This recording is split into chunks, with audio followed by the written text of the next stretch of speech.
E não só a propósito da crise de dívida europeia, como sobretudo da ajuda externa e das negociações que estão a decorrer, estão em estúdio Manuel Pinheiro, gestor, e Francisco Vanzeler, empresário. Boa tarde aos dois, muito obrigada mais uma vez pela vossa presença. Manuel Pinheiro, começando por si, o Governo vai apresentar nesta negociação, irá apresentar vários argumentos, um dos quais é dizer que o déficit é de facto 7,3 e não de 8,6, como foi revisto em alta pelo INE, e justifica isso como estando a ser contabilizados alguns impactos extraordinários, como é o caso dos submarinos, do BPP e do BPN. Acha que este argumento tem peso ou de facto é apenas uma tentativa de defesa por parte do governo português? Tem pouco e vai valer, basicamente vai valer zero. Tudo o que vai ser importante nestas negociações são condições económicas e financeiras de base e vai contar pouco a forma, a questão formal, de estatisticamente, depois como é que estas questões são tratadas. Sabe-se claramente que estas opções têm custos, a forma como eles são contabilizados é muito menor. E, portanto, aqui, para mim, são duas coisas que aí sim são determinantes. Uma, a questão negocial, que é uma negociação, entre aspas, verdadeiramente nós não estamos a negociar, porque Portugal sozinho não tem, efetivamente, neste momento, peso negocial.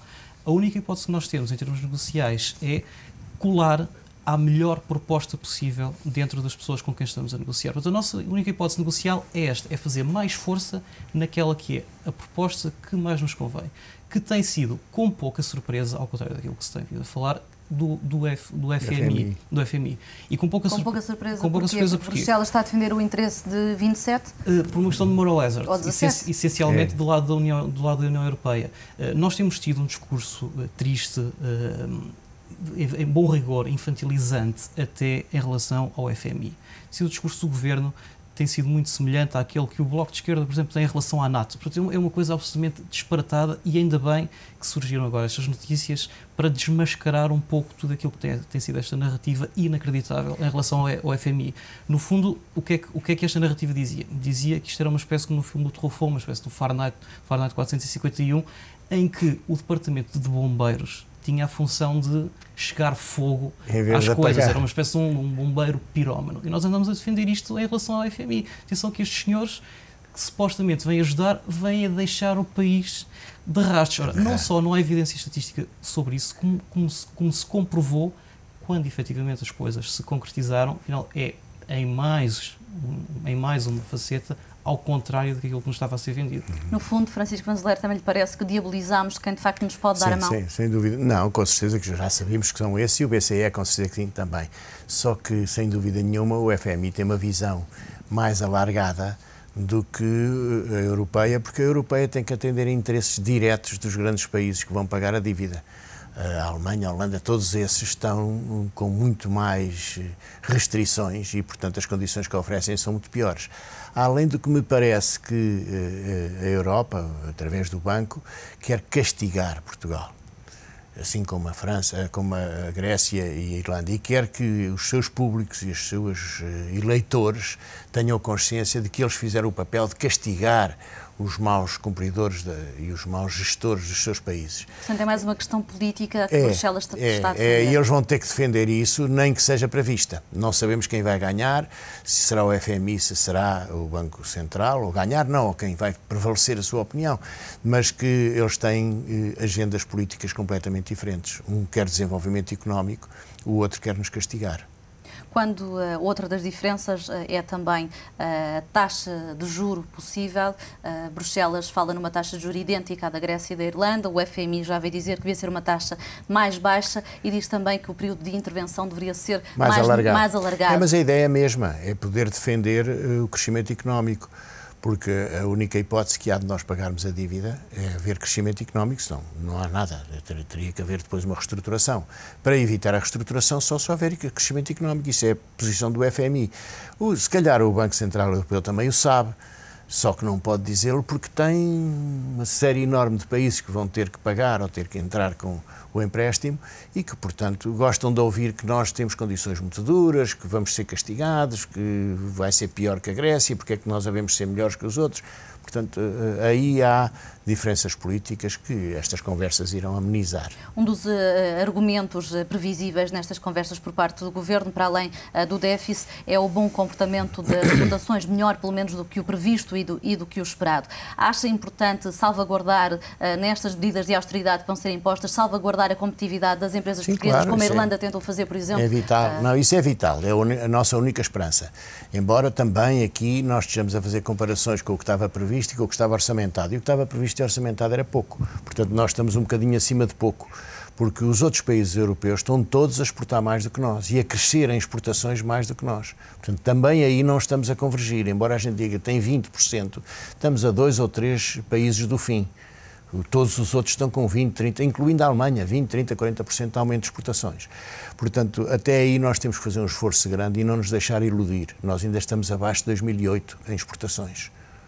Portanto, esta é a visão otimista da realidade.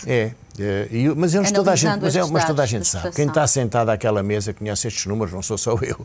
Ou seja, isto significa que não é um argumento. Não é um argumento muito forte. Não, temos capacidade de exportação. Se fizer alguma ajuda ou se não se asfixiar as empresas, elas continuarão a exportar. Vão haver dificuldades de crédito se eles quiserem aumentar a sua capacidade exportadora. Tudo isso é levado em conta se querem que a gente tenha alguma disponibilidade para pagar a dívida. Manuel Pinheiro, olhando para estas duas possibilidades de pagamento do empréstimo a 3 anos ou a 7 anos, que é o que se fala agora, qual é que seria a diferença para a economia nacional? Conseguiríamos pagar este empréstimo em 3 anos? Depende das taxas de juros que forem aplicadas. Nós tínhamos, e um pouco dentro daquilo que são as críticas razoáveis feitas ao FMI, dividem-se essencialmente em 2 setores. À direita existe um conjunto de pessoas mais liberais, para o mercado, etc., que criticam o FMI e dizem o seguinte: o problema do FMI é que recompensa o mau comportamento. Ou seja, os senhores gerem um país, fazem um conjunto de disparates, levam o país à bancarrota e o que é que nós vos oferecemos em troca? Uma salvação. Vamos oferecer-vos dinheiro e vamos oferecer-vos dinheiro muito barato. Como tal, há aqui um problema de incentivos à direita e uma crítica que faz algum sentido. Crítica à esquerda. Os senhores só se preocupam em uma coligação de credores, não se preocupam com o crescimento económico, etc. E então, a prazo, a intervenção do FMI é má para o crescimento económico, é má para o país. No fundo, são estas duas grandes questões que temos em cima da mesa em termos de críticas, não só ao FMI agora, mas também em relação a esta intervenção.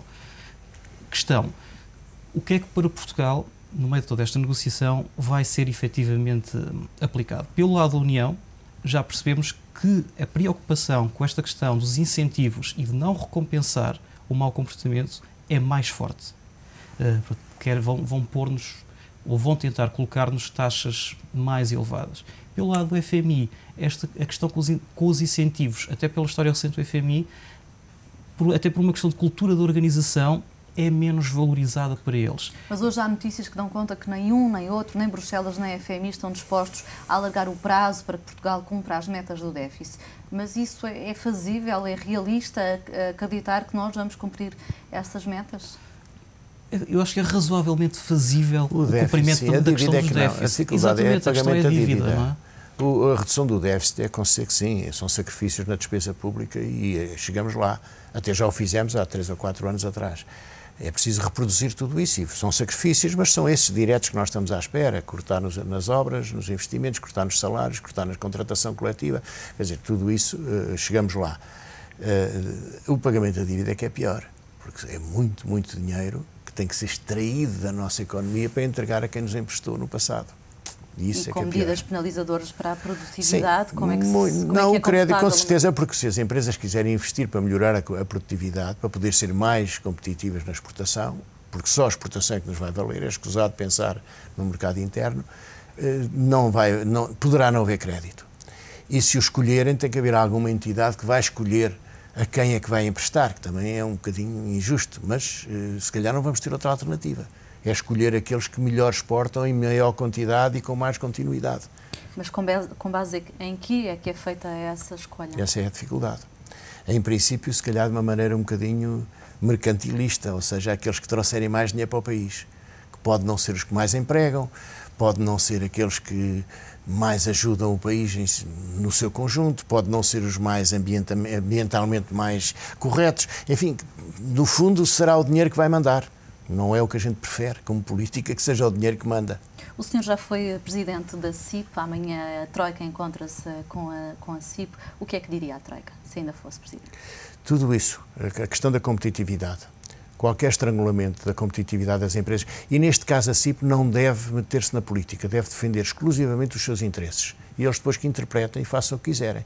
E qual é o interesse da CIP? É que as empresas disponham de crédito para poder investir e melhorar a sua produtividade, que daí resulta a competitividade.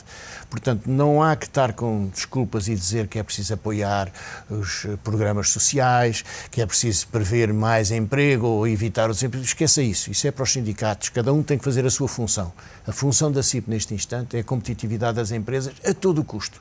Depois os sindicatos vão dizer que é o emprego a todo o custo. E depois eles lá, aquela mesa irá fazer a sua bissetriz para ver como é que nós podemos. Agora, uma coisa é um facto, é que os nossos criadores não vão ver o dinheiro de volta se Portugal não exportar. Isso é que é garantido.